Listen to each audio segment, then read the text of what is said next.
భారీ వర్షాలు దాదాపు 20 రోజుల నుండి వర్షాలు కంటిన్యూగా వస్తున్నాయి కాబట్టి మన కొత్త బస్టాండ్ జైహింద్ కానింటి ఆ ప్రాంతం నుండి ప్రారంభమయ్యే వంక నీళ్లు విపరీతంగా వచ్చి ఈ ప్రాంతంలో ఉన్నటువంటి క్రాంతినగర్ గడ్డపైన అయితేనేమి, సిఆర్ నగర్ అయితేనేమి, శ్రీరామ్ నగర్ అయితేనేమి, ఆర్ఆర్ కాలనీ అయితేనేమి, ఇవన్నీ కూడా నీటి ప్రభావం నీళ్లు ఇళ్ళ వరకు వచ్చే ప్రమాదం ఉంది. కాబట్టి మరి గతంలో ఈ వంక ప్రారగోడ సగం కట్టి సగం వదిలేశారు.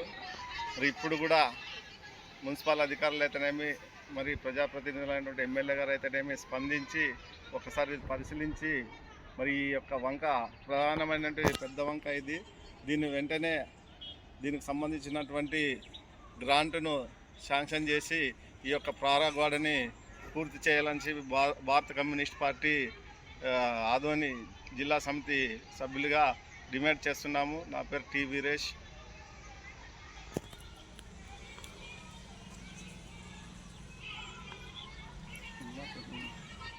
ఈరోజు భారత కమ్యూనిస్టు పార్టీ సిపిఐ ఆధ్వర్యంలో లోతట్టు ప్రాంతాలని పరిశీలించడం జరిగింది.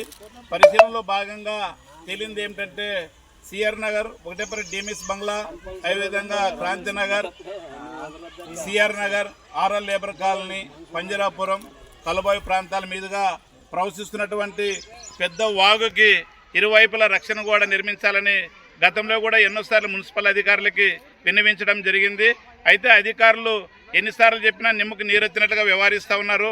ఇదిగే ఇలాంటి పనుల నిర్లక్ష్యంతో విజయవాడ కూడా వరదలతో అల్లకొల్లం అవుతూ ఉంది.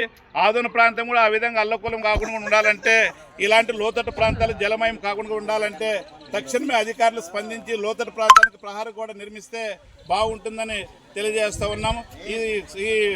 ఈ విషయాన్ని కూడా స్థానిక ఎమ్మెల్యే గారి దృష్టికి అది తీసుకొని పోయి తక్షణమే దీనికి చొరవ తీసుకుంటారని చేస్తూ ఉన్నాం.